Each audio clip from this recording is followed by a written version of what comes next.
Pause for a moment, take a breath, feel awe and appreciation for being alive. You're here, present, listening. Welcome to the audio version of Awe Digital Wellness Podcast, where we explore mental health, happiness, and the beautiful, messy, complicated relationship we have with ourselves, other humans, and with technology. Make sure to follow us on your favorite podcast app and on our social medias, and more importantly, to visit and reach out to us on our website at awedigitalwellness.com. Each week, we'll dive into the science, the stories, and the practical strategies that help us thrive, both online and off, because well-being isn't about disconnecting from technology, it's about creating real connections and communicate with communities with open discussions. Even the difficult topics, we will get to it. Let's dive into this week's episode.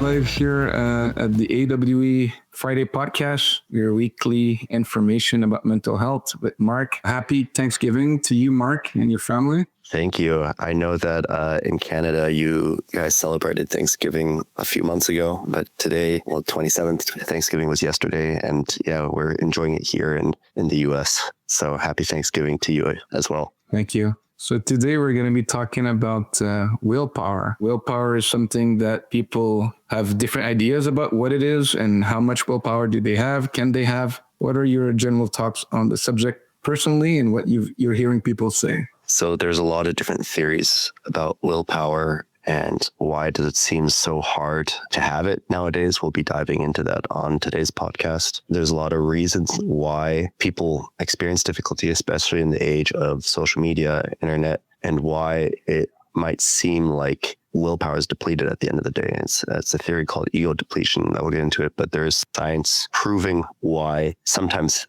the reason that you're not able to focus is not necessarily a discipline problem or a willpower problem. So I'm really excited to get into this subject with you today. I also love the subject. I was told when I was younger that I looked like Will Smith. So do I have the will to continue? I love talking about willpower in any subject related to mental health, wellness, psychology, as we're trying to debate on some important issues. And just to remind the audience that this is live on multiple platforms. So if you have any questions during this time, Mark and myself are here to answer on the chat. So, willpower isn't a character trait. How can you describe what it is? Is it cognitive function? And is it affected by emotions, by somatic?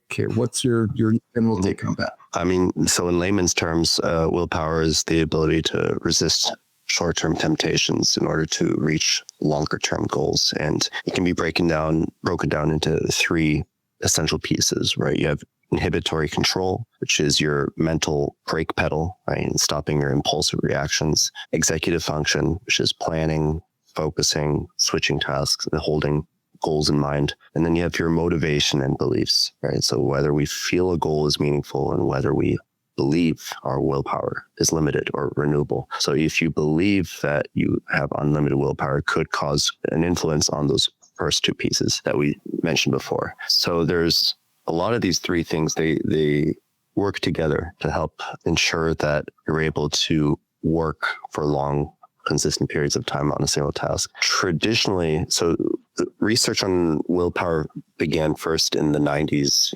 with Roy Baumeister. So classic work by him showed that people use self-control, like resisting cookies. And I'm sure the marshmallow experiment is known to a lot of people here, that people gave up faster on later tasks if they were resisting, eating the cookie or eating the marshmallow. And this was called ego depletion. And they saw that willpower was a finite resource that could be depleted, similar to how a car uses gasoline that just depletes over time. Ego depletion posits that your willpower is a finite resource that depletes over time as well. That was how the research on willpower. Eating too much turkey yesterday? No. I was not. I definitely, which made my tasks afterwards easier because I didn't use up any willpower. So that was how it originated in the 90s. But there's, it's been over 30 years now, and there's been so much more developments in the field. Ego depletion is now somewhat controversial because of that. And there's been a lot of science that refutes the evidence by Baumeister. Gives nuance. So, Yeah, I give. Would love to compare notes on what you've seen and how we can figure that out together with the audience, and always trying to ask more questions than answer, but we do have a few answer or more questions. First, I just wanted to clarify when you said the 3 points, can you re-summarize the 3 points that the willpower is defined from your research? One was belief, one was inhibitory control, and Number one, inhibitory control. These are thought of as the mental brake pedal, resisting, impulsive reactions. Number two, being executive function. So planning, focusing, switching tasks, or holding goals in your mind. And the last one, belief, right? So the belief. Motivate or beliefs. Exactly. So whether you feel a goal is actually meaningful, right? Whether it's worth pursuing, and whether we believe our willpower is limited or renewable. So that really ties into my research. So first I went to, like broader audience and understand willpower. So there's the book from Kelly McGonigal, Power Instinct, that I went through. I didn't, read the whole book. I went to some highlights and tried to understand her concepts. I saw some of her interviews, but there's a lot of good stuff. So recommended read, or at least understanding some of those concepts that we'll go through. So the main thing that she says is that, similar to your research, there's 3 types of willpower. She calls it, because it's more, public. So instead of inhibitory control, she talks about I won't. So I won't do this. And then the cognitive executive function, she says, I will. So it's kind of planning. And then the belief, the third part, is I want. So I want something greater in the future. So I believe that if I do something now, it's going to have a more long-term consequence to my well-being, to my happiness, to my success, satisfaction, goal, achievement, motivation, all that. So similarly, she breaks it down and calls it I will, I won't, and I want. So I think that's really interesting to figure out that, the neuroscience, of course, she's basing our findings in science as well. And that was, around 9 years ago. So 2018, not sure the exact date the book came out, but, it's still a decade since those theories are coming. Have you seen something new about this? And have you seen examples in your patients and clients? Yeah, so a lot of my clients, they do struggle with willpower. And I think we get into a sort of murky area with behavioral addictions, willpower, ADHD. It's all sort of mixed up together. But I think for the most part, a lot of my clients, they have definitely difficulty with inhibitory control. So resisting impulses, going on distracting websites or pornographic websites, right? And even though they consciously contradicts their long-term goals, right? Be just porn free, and they want one thing, but for some reason they keep just falling short and still indulging. And I think that's where a lot of this idea of inhibitory control and being able to pursue long-term rewards and people, what the cognitive behavioral triad deposits is that if you're constantly falling short of your goals, you start to create beliefs out of that. And that's where the third aspect comes in. So if you believe that you just don't have the willpower, if you're born without the willpower, that's going to reinforce your ability to actually focus on tasks, like the executive control. So the mind just has a way of creating stories out of whatever experiences you have in your life. And if you're constantly, like, let's say you come up with a goal for New Year's and you're like, I'm going to change my life. And for some reason you create the story for yourself that, hey, I'm just somebody who's born with like very low resources of willpower. I just don't have that. And so it's a self-fulfilling prophecy. You go out in the world and you just tend to like try to confirm this with whatever actions you have. So it just keeps you in this vicious spiral. Some people have some New Year's resolution that they don't fulfill.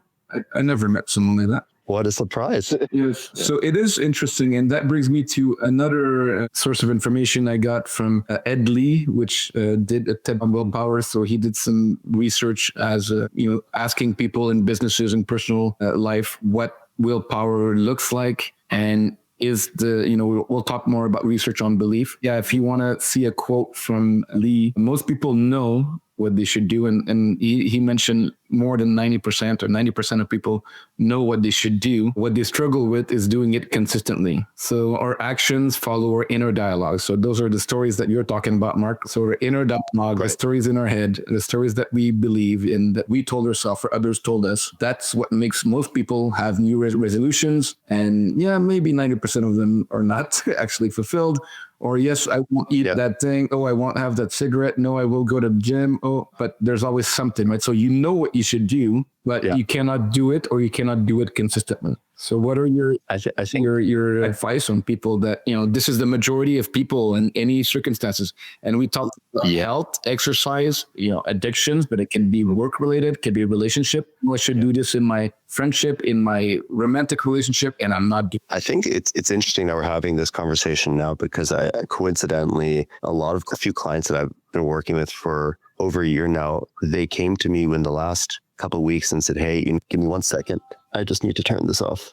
Spam caller. See, I had the willpower to resist that call that came up. But no, I had exactly a notification that just came up. There's a lot of conversation having about like time management. I can continue with some studies that relate to our topic at hand, which is willpower. There is a study. So initially, Job et al. So Job is Veronica Job, a researcher that started in 2013 looking at willpower, started to publish with Carol Dweck. So that's Job et al. 2013. And she talks about ego depletion. So in 2013, we still had ego depletion, and trying to see if that exists or not. I studied that as well. It's very important in addiction to say, well, if you're talking about inhibitory, or I won't do this, I don't want to do this, how can you persist on doing something that you're perhaps addicted or having a habit, an unhealthy habit that you want to change? So how ego depletion is that your ego, after you're trying to do that many, many times, at one point it will break. It will say, I tried to resist X amount of time. Now it's difficult. And that's the concept of ego depletion, Mark. So I was just talking about that, in 2018, we're still talking about ego depletion. If you want to see the study, it's Job at 2018, and it's with Stanford in Switzerland. The belief, it talks about ego depletion, but then it starts to talk about what we're talking about, right? The belief that the belief that willpower is limited actually sensitize people to cues about their available resources, including physiological ones. So we know, for instance, that glucose will boost your ability to have self-control, right? So glucose is energy, right? So that's the form of energy in your body that goes to the cell, and ATP and all this whole mechanism. But basically, the more glucose, the more energy your brain has to do difficult tasks, including resisting temptations or doing high cognitive load. It says that your belief of willpower is actually affecting the sensitivity of your physiological need for glucose, right? So very interesting study. I suggest you take a look at it. Any comments on that, Mark? I wanted to ask you a question. Do you think then, would you recommend that like a very healthy breakfast and then like eating constantly throughout the day can help increase people's willpower? Well, physiology is very complicated. So definitely glucose is important. If you have diabetes, you're looking at your glucose all the time and you can see the variety. So there is some optimal range of glucose, but there's also hormones like cortisol that vary during the day. There is some good studies that show that intermittent fasting can increase your motivation and focus. And if you're eating too much food, or if you have too much glucose, then your rest and digest system is getting activated and you might feel sleepy or not as focused and motivated, right? So what we know is that sleep and food affect your willpower. And that's important to know, that it's not just, you're not motivated. There's environmental factors as well. And then there's psychological factors which we can talk about. We can look at a similar story, which is Bernanke and Job. So that was Switzerland study 2015. And they looked at, again, beliefs, right? Beliefs about willpower affects the demands of the previous day, right? So if you had a lot of demands, so you're physically and mentally drained or ego depletion, is that affected by beliefs? And yes, it is. That's very important to know, that you have resources to self-regulate, to have inhibitory control to the things you don't want to do, and to have energy to do the things that you want to do. But your beliefs about that really affects what you can do on a day-to-day basis. And there's other studies that show on a longer term basis as well. Very interesting. I think, there is a lot of debate about this ego depletion hypothesis. And I think everyone can agree on this, that self-control gets harder when you're tired, when you're stressed, perhaps when you haven't eaten, or when you're bombarded with temptations, right? Which is all too present in the age of social media. And our phones do all three of those things: tired, stressed, and bombarded with temptations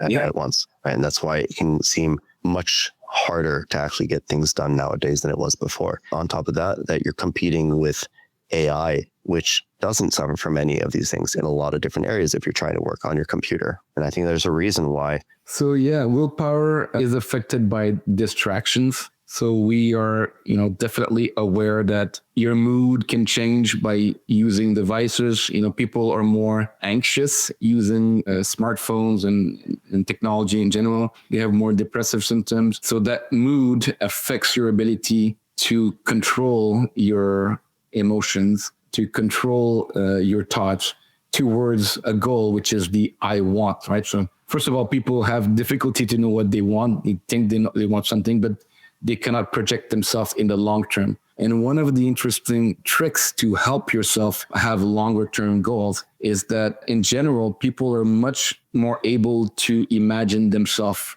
or remember themselves in the past, yet it's more difficult for them to imagine themselves in 5 or 10 years. And yes, you want your future self to be happier, healthier. But if someone, would say, well, don't eat this junk food because it's going to affect your cardiovascular, or don't have that cigarette, or don't be isolated, or don't watch your screen so much because your eyes are going to be bad, your sleep is going to be bad, you're going to age and die faster.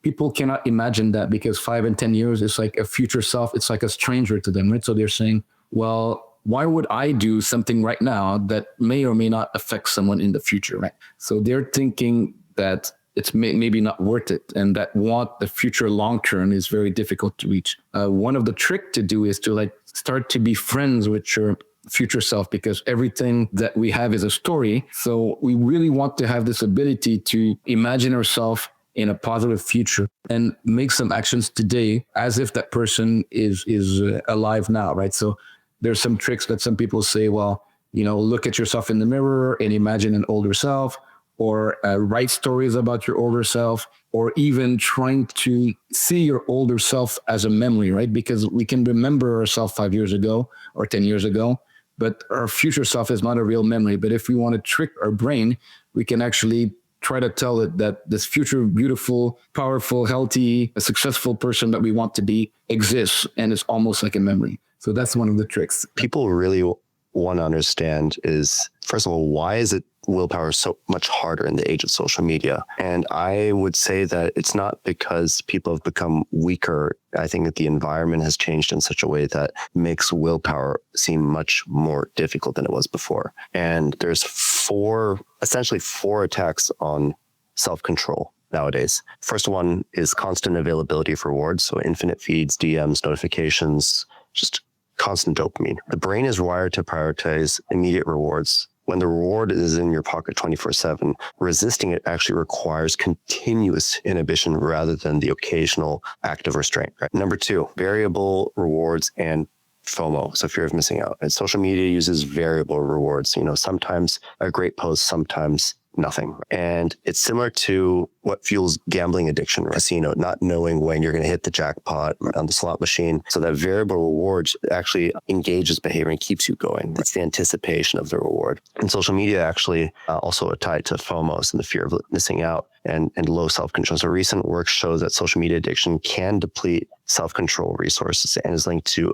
academic procrastination, right, for a lot of students. Number 3, there's a third point, cognitive load and brain drain. So even when you're not using your phone, its mere presence can occupy mental resources. And there is a well-known experiment by A.F. Ward, I think, done in 2017, that shows that just having your smartphone nearby, even when it's face down, impairs your working memory and fluid intelligence. This is what the authors also called the brain drain effect. And on top of that, number 4, the way that smartphones and computers condition us, right? We stay up late night scrolling, we sleep less, worsens our executive function and impulse control the next day for the same reasons that we had discussed before. And so the problem is less you have weak willpower, and it's more you're just trying to diet in an all-you-can-eat buffet that follows you around in your pocket pretty much. So for those 4 points, it's not that you're getting behind or that you're weak. It's that the environment is built in a certain way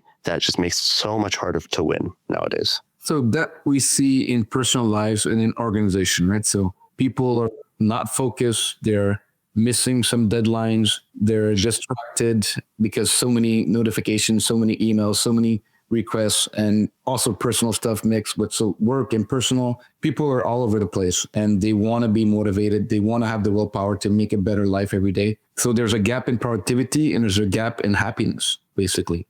So what do you suggest are some of the solutions for that, Mark? I think we alluded to a few before, but when we talk about, it's easy to say, just get better sleep. Well, I think making it more difficult to use your smartphone in the night, putting on some active controls, blocks on your phone, perhaps putting it in like a box where you can't access it anymore. I think people understand a lot of things they need to do it. They just have a hard time reinforcing it. Another one is there's certain devices out there on the market. I know that we do the subtle plug every week, but really the smartphone uses operant conditioning and rewards to help you rewire your brain in a way that you're actually engaging in good behaviors. It rewards you for doing good things rather than just doom scrolling and binging on content, so that you're actually getting after the long-term goals that you have, not indulging in short-term gratifications. Super useful for children. If you're watching this, you have a child, get one of these smarter phones and just give it to your child, and you'll see that learning, the ability to focus long-term on tasks is going to just increase tremendously. So that would be the second thing.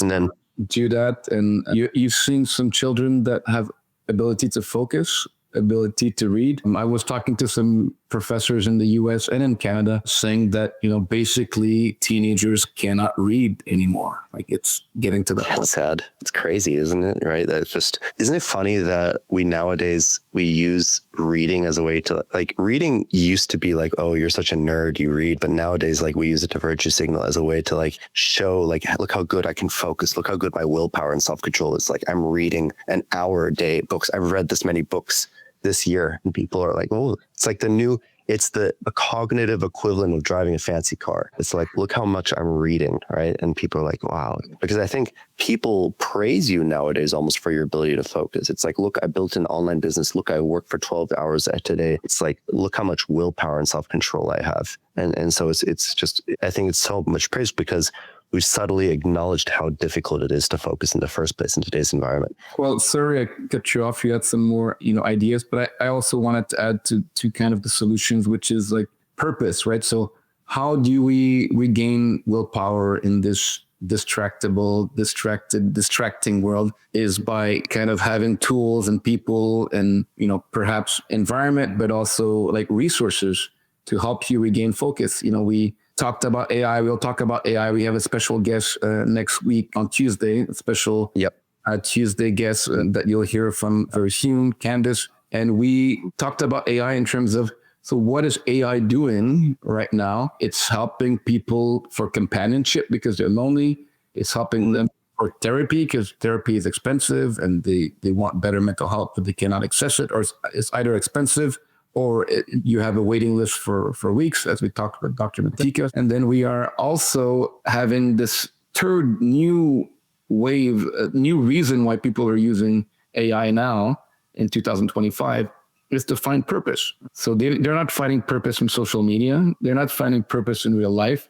So they're asking an artificial intelligence about their meaning and purpose in life. And so, of course, they're going to be distracted because they don't have the ability to go to a long-term goal because they don't even have a goal to go to. They don't have. Yeah. My dream guest for this podcast is actually somebody who's close to where you are. You're familiar with John Vervaeke at the University of Toronto. He writes about the meaning crisis, why we have this meaning crisis. And I think a lot of it used to be that we get a lot of our meaning is derived from the utility, the value that we offer to society. And so like you would be in a small community as a blacksmith and people would come to you or you would have some sort of role in society. And I think nowadays, many people in the online space who are remote workers or just people who feel like their work is not very meaningful, right? They're just doing Excel spreadsheets all day, providing shareholder value. No longer, it's just about paying the bills and being able to pay for their Netflix subscription. And I think that's not the only reason, but it's one of the reasons. I think that people have just lost a lot of the meaning in society nowadays. You're writing a blog post about this for us, which talks about, Vervaeke's ideas on the crisis of meaning. And, there is a lot still of debate on how AI should be used, or we talked about last time how it can cause psychosis. But, again, we're tech neutral. We're not against or for tech. We just want to use tech for good. And we have created an AI which is really in its beta testing phase. But just this week, we released our AI on the website. And it is infused with some guardrails, with some safety mechanism, which, will guide you to a human when you need to, which will not pretend that he's your best friend, but that can give some advice. And because we know that one of the biggest use cases to ask for purpose to AI, but the regular AIs don't have this information, but we infuse our AI with this information that will be helpful to help people not give them meaning, but help them find meaning themselves and purpose, right? So we have some of the information that come from wisdom tradition and philosophy and science-based information about purpose and meaning and how that relates to happiness and well-being. And that will be an integral part of how we can help people have better digital wellness and well-being in general. And one point I wanted to mention regarding the time management piece, what I use with my clients, to help them with their time management is a system that I adopted from Tony Robbins, actually called RPM. So it stands for Result, Purpose, Massive Action Plan. Yeah. It's a simple way of finding out, what specific outcome would you like to achieve within this hour, within this week, within this year? What's the purpose behind it? That's that emotional component. Why is this important to you? Why do you want to actually achieve this outcome? And I think that's what a lot of people struggle with when they get started on a task and they don't finish it. Perhaps that emotional component is not salient enough for them, or they just forget about it, or they just indulge in some sort of instant gratification on the web. And I think reminding yourself why you're doing the thing. I had a client this morning and he was telling me, I need to get this diving certification because I want to become like diving engineer somewhere in the world. And I said, okay, why is this important to you? He said, well, I'm just really unhappy with my current job and just looking at PDF documents all day and it's just not fulfilling. And I said, do you believe that there's a fulfilling job out there for you? And he said, I think there could be, but I'm not really sure. And I said, well, there's only one way to find out. You have to do this thing because you believe that there's perhaps a more fulfilling job or career out there for you. And that has to be salient enough. That has to be the real emotional juice that gets you going and motivates you to do this task, this goal. And then you have to think of the massive action plan is think of all the tasks that you'd have to do in order to achieve that specific outcome. Yeah, just that social media saps the life out of that. It makes it so much more difficult to actually do those tasks. So we talked about like the emotional, the lack of purpose. Can you talk a bit about the cognitive load, like literally bombarded? Like what's the cost of that you don't find calm and reset in your life, in your day, and you're just from waking up, notifications to going to sleep? So this is something A.F. Ward was talking about in his study in 2017 as well, is that even when you're not using the phone, the mere presence of the phone occupies mental resources. And so the fact of the matter is, think of cognitive load like RAM, like random access memory. And the more programs you have running at once, the harder it is to actually engage that executive function. So you have all these... With your computer, too much RAM, and then you got disconnected? Sorry, I was just saying that RAM, think of cognitive load as random access memory on the computer. So you have a certain number of tasks that you can do at once. And the reality is that you can only monotask, you can't multitask. And so the more things you have on your mind, the more it's occupying more of your mental resources, and the harder it's going to actually be to engage on that one task at once. So the fact of the matter is that the environment is conditioning us in a way that we're being bombarded with different tasks and stimuli, and that's making it much harder for us to actually focus on one task. Yes, I had that, but thanks for repeating for the audience. I was just making a joke that your RAM crashed. That's why. Oh, okay. But I will make a difference that the RAM in the computer actually can be expanded, and you can do multitasking in a computer. Maybe some people will tell you that your brain can be expanded, but we cannot do that yet. Maybe in the future, but for the moment, you cannot expand your brain very much. So Basically, Yeah. there's a lot of studies, not a lot, but quite a few studies that show that multitasking is a myth. It doesn't really exist. You're just doing, task switching all the time very quickly. And that takes more energy than being focused on one task. And it is true that you can do, many things like walking and chewing bubble gum or, all the things that like they say multitasking is. But most of them is actually that it's a habit that you know how to walk already, or you know how to chew bubble gum, and you can do a few things at the same time. But those are kind of unconscious. Like what we talk about multitasking is a task that using your cognitive lobe, which is your prefrontal or central executive network. And that can only be done once at a time. I just wanted to perhaps cite a few studies for a moment that really confirm the points that we're making. So there was a study by Hartanto and et al. and colleagues in 2016 that found that higher levels of smartphone addiction were actually associated with poor inhibitory control and self-regulation on cognitive tasks. So in the study, people who scored higher on smartphone addiction tests showed worse impulse control on lab tasks. So their mental brake pedal, right, the one that I was alluding to before, it actually just didn't work at all. There was recently a study from 2025 that showed that heavy smartphone users actually have trouble exerting self-control to restrict their own usage. And it found that problematic smartphone usage is linked to both behavioral and cognitive control deficits, essentially difficulty is stopping themselves and doing what they want. Not like I like my phone for heavy users, but it's their ability to put the phone down, which is measurably weaker in both behavioral and brain level control tasks. So there's a lot of studies just proving this point. And there's a 2024 review that found that internet and smartphone addiction repeatedly show up in the same signature: weakened executive function and altered reward circuits. And it's exactly the systems that we use to rely on willpower. Basically, the phones, to explain to people, like the phone are making you lazier, dumber, or at least not able to do what you want to do, or not even know what you should do because you don't have time to find purpose. Right? Yeah, unfortunately, that's the case, Christian, right? And is that I don't think it's a huge surprise to many people. And I think people are just lost in trying to figure out what do they do. And I think they're most concerned about what effect is this having on their kids, who are in school. Well, how are their kids? But let's try to save the next generation. Yeah, exactly. No, we still have neuroplasticity, and it's good that we take this time to use technology for good, to have good conversation about interesting topic. You and I had to take some time to read articles we can actually read and criticize them and talk about them. And so that's using technology and information, hopefully for good, for the benefit of the audience. Once again, if you are interested about the subject and you're live and you have questions, feel free to pop them in. We'll see what we can do to answer them.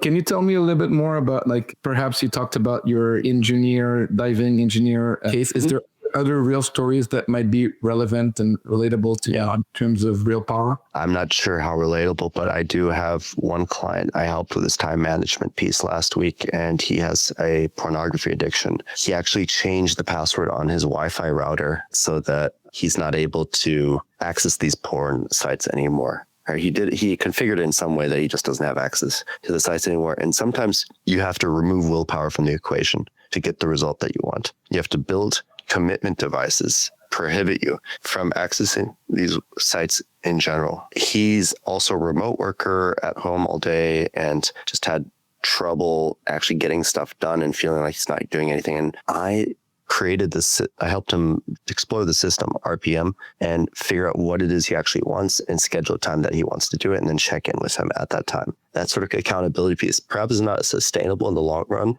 but it helps. Just to be clear, so you're saying that some remote workers are at home and not working? Yeah, right. Actually, it's funny on that subject. I saw this product on Amazon once, which is it's a mouse mover. So it's a USB stick that you put in your computer and it just moves the mouse on the screen. And the purpose is, well, to basically, so your screen doesn't shut off. So if you're on Slack and you don't want to go in idle mode, you want to seem like you're online, you can buy the mouse mover. And this thing had over 14,000 reviews on Amazon. So the whole economy, the whole world is powered by people who are pretending to work, who aren't actually working, a large part of it. And that was just crazy to me, right? To see that so many people are buying this thing because so many people perhaps are just dealing with the same problems, right? Or they're just going to the gym, or they're just watching TV, or they're just doing everything except for working, but they want to seem like they're online. fine. The problem is that nice in the short term, but over the long term, this has a detrimental impact on your career, right? And your career development. If you just constantly just skipping out on important responsibilities. It has, and then organizationally, right, there's so many companies that X amount percentage of their workforce could be up to 25% of their workforce are not motivated, or not working, or calling in sick, or not sick but not really there, or not doing the assignment deadlines on time, or not motivated, and are not communicating with the other. So one bad employee or bad apple affects the rest of the group. So then it gets worse and worse. So yeah, we've been dealing with a few companies and organizations that we can help the subject, but glad that you're talking about a specific person whose life is. Yeah, I've one other example that I want to share. And yesterday, we had Thanksgiving dinner, and then my dad went to bed a little early, and I went to go say goodnight to him. And he was just when I went into his room, he was just on YouTube, watching the YouTube shorts and scrolling. And I just kind of had this realization, we kind of joke with my dad that he's been watching YouTube shorts a lot more recently. I had this thought, he's a doctor, he went to medical school. Had this been around when he went to medical school, I often wonder, would he have actually made it through medical school had YouTube existed at that point in time? And I joke with him. I was like, I don't think you would have gotten through medical school. I don't think a lot of people would have gotten through, because if you're exhibiting this sort of addictive behavior right now, likely that back then this would have taken up a lot of your time. It would have been a lot more difficult to actually get things done. Super true. Someone says, I thought I had no discipline. What do you say to people that say, I have no willpower, I have no discipline? It's not a discipline problem. Most cases, it's not a discipline problem. It's mostly that your systems that you're using are just not benefiting you. It's not the right type of approach or systems. Perhaps you're all alone and you're expecting yourself to be able to get these tasks done. No, it's that the environment, so basically the online world, is just making it really difficult, and it's hard for you to get things done. And then you deduce that it's a discipline problem. It's not a discipline problem. Just have to find a way to get rewards from doing longer term tasks in a way that's beneficial to you. Thanks for the advice, Mark. If we can go back a little bit to the science, I also looked at a later article from Job, but actually it's when Janowski and Job 2023 paper from Austria. And so the University of Vienna talks about, something different, right? So we talked about belief, right? But then here it says people who face more demands across the entire study period, so not just in one day, engaged. This we're talking about, are you going to do pro-environment behavior? That's the study looking at that. And what happened is that their activity was less regardless of their willpower belief. So the more stress that you have, the less willpower to do the things that you want to do, regardless of your belief, right? So at first we talked about study that says if you believe in the greater purpose, or that willpower is something that you can cultivate, it helps, and it does. But there's a limitation to that. So it's also your environment. So you want to have guardrails. You want to have people that you're accountable to. You want to have technology that's helpful. You don't want to just rely on your willpower and say, oh, I have it or not. It helps that if you believe that you do have some agency, we can talk also about regular psychological terms of internal locus of control versus external locus of control, or growth mindset. But even that, this study shows that there's limitation. If your environment has too much demands, which in this case could be notifications, then it doesn't matter how much you believe it or not, you're stuck. There's something I want to add to that as well, which is, a lot of, I think the term manifestation gets thrown into the new age woo-woo sort of, people oh God, he wears turquoise jewelry and is talking about star signs now. But there is something to be said about visualizing yourself completing a goal and doing that thing. And so yesterday I've been delaying this one task, it's like a bureaucratic administrative sort of thing, taxes. And I meditated yesterday, but I meditated and I really visualized myself completing things. And I visualized what it actually felt like to get that thing done. And it felt good. And I did that for 20 minutes in the morning. And I really just imagined myself doing it and getting it all done. And when I was done meditating, I went downstairs, and within an hour, the thing was done. I've been delaying it for 2 months, but I got it done in literally an hour. And then I congratulated myself. I was like, wow, really well done. That's really commendable. And I almost felt a certain power. I was like, wow, this is a superpower. If I actually visualize myself getting things done, but I'm really clear, I'm not over the top. I'm not oh, I want to write a book today. It's like, no, like just as one thing at a time, just focus on the small thing and really imagine yourself, visualize yourself doing it, and visualize, most importantly, the feeling of getting it done. That's going to be the emotional fuel you need to actually complete the task. That's great insight. And, I was talking about visualizing yourself in the future. So it can be in 5-10 years, but it could also be 5 minutes or 5 hours, right? So that ability for us to give a clear goal and to say what we talked about, the I want part of the willpower, not I won't, but I want to be that person that feels good. Yeah.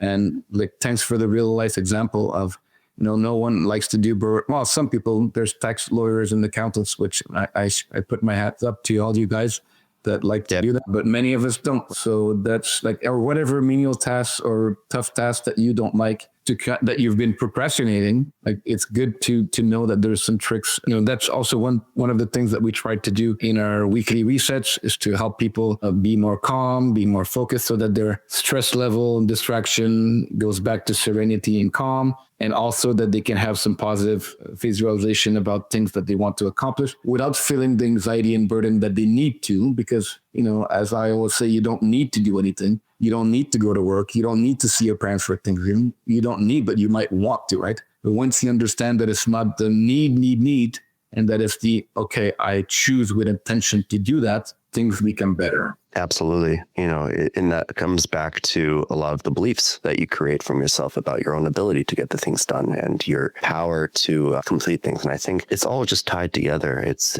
if you don't do things, then you deduce that something's broken about you, and not necessarily. It's attention is just a valuable commodity nowadays, and it's being taken away from you. And then you think, okay, well, I just have ADHD. I'm just not able to focus. I'm just not able to do anything. And then if you believe it, then it becomes true if you really believe it. So in our, resets, in my books about happiness, and now in our company's philosophy, we have those concepts of 7 C's and 4 A's. And one of the A's is acceptance, right? So when talking about willpower, I want to make sure that anyone here comes up with this discussion that it's not a thing about blaming or shaming or I cannot do that.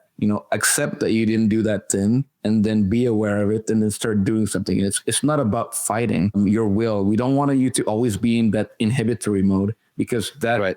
You have ego depletion or not, depend on the environment, depend on many things. But if you can understand that to have an experience, which we try to give in our research, to have an understanding of purpose will increase your chance of doing that. And then it becomes effortless. It's not something that you have to fight. Like you just mentioned your experience. It was much easier because you had meditated before and you had thought about it. And how was it to actually do the taxes? Was it as bad as you thought? No, I actually got into like a flow state, and actually I enjoyed it. It was fun. It's just that when you think about this long list of tasks you do, you get overwhelmed and you want to run away from that feeling. And it feels uncomfortable. And I get it. Makes sense. Like, it's much easier to just watch a YouTube video and do something that feels good right now, but it's just going to leave you with a bad taste in your mouth afterwards. Well, for anyone watching us on YouTube, I hope that you're not binge watching some podcasts, but I hope this one is useful. The top of the hour, so and holiday-ish in the US, so we won't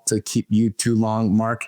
Although we can talk about this and any subject for hours, as you know. So questions from the audience, or some, closing thought on biology, neuroscience, and psychology. What would you want to share with the audience? Yeah, well, I think people with high self-control, they don't fight temptation all day necessarily. They design lives where they encounter fewer temptation and add friction to their bad habits. So here's some practical examples that you guys can do. Phone out of the bedroom. That's just a rule at all times. App blockers, scheduled use on Windows, grayscale mode, moving apps off the home screen, single task zones. So basically your desk with your phone in another room. And using the smarter phone, for example, can help rewire some of your habits and basically get things done in a more effortless, easier sort of way. And basically what it all comes down to is that willpower is like the emergency brake and not the steering wheel. If you're pulling through on this emergency brake all day, something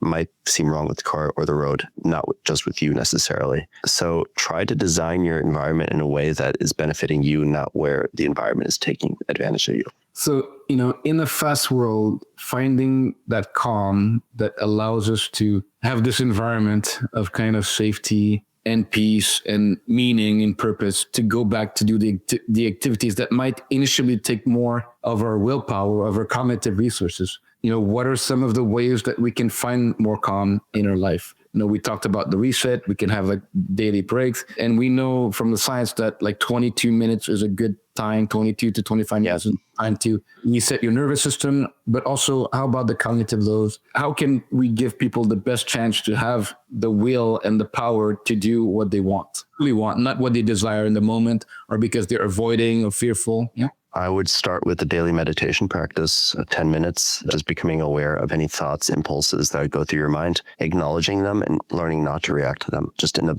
observational sort of way. So again, that's if you have never meditated before, try coming to one of our resets Tuesdays at 9 a.m. Eastern time with me, and then Thursdays at 12 p.m., so noon Eastern time with Christian. And that can give you a very good introduction to learning to master your impulses and executive function and all of these things that we just talked about. Yeah, we do more than meditation because meditation is boring, as you know. So come and join us and we'll try to give you something a little bit different, which includes meditation and mindfulness, but not only that. So for the audience, if you come up with some answers from some of your questions that you had, great, but we always leave you with more questions than answer. So maybe a few things that you can think about this week. Where do you feel that you should have more discipline or more willpower? Try to figure out what is it? Is it making your task? Is it making your bed, your taxes, or your task, whichever that is? Or doing your courses because you want a diploma, or your course because you want to dive? What is it? Or having that difficult conversation with your loved one, positive or negative. There is no positive or negative, but whatever your perception of it is, what the story you're telling about it, the conversation that you need to have. Are you procrastinating? Is it work related? Whatever it is, at least try to identify what are the pain points. And then habits, they're there for a reason. They were useful at some time. So can you also figure out what some of the habits that you would like to change that might have served you in the past, but maybe not serve you now? What type of motivation would help you shift from one habit to another? So at least if you can identify, what's something that would maybe, if a little bit of training and coaching, I could use this to go from there to there. Any other thoughts, Mark? No, I think we covered a lot of territory today, and I think it's a lot for people to think about, and it's a good topic to talk about the day after Thanksgiving with all the pies and food that people have available. Maybe they can exercise some willpower and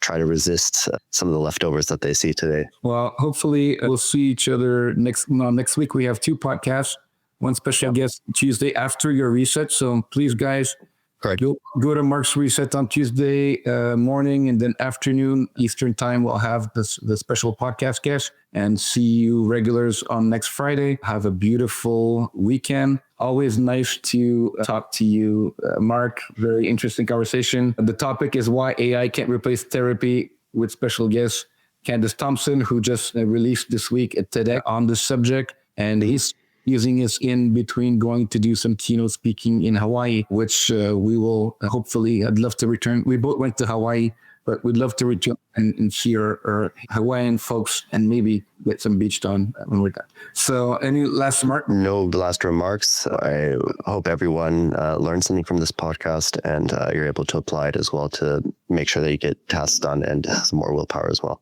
Keep letting us know how it's useful. Reach out to us directly through LinkedIn or through our website, digitalwellness.com. And check out our new chatbot if you want to see if it can help your willpower. Let us know. Our chatbot, we just baptized the chatbot today, Lumi. So see you guys soon and let us know. Bye, guys. Bye, everyone. Thanks for listening, and we'll be back next week for more awe and awesome conversations. Make sure to follow us and comment on your thoughts on this week's topic. I'm your happiness expert and co-host, Christian Dominic. Please find and reach out to us directly and visit our website at awedigitalwellness.com. See you next time. Thanks for your curiosity. Looking forward to your comments, and keep on smiling.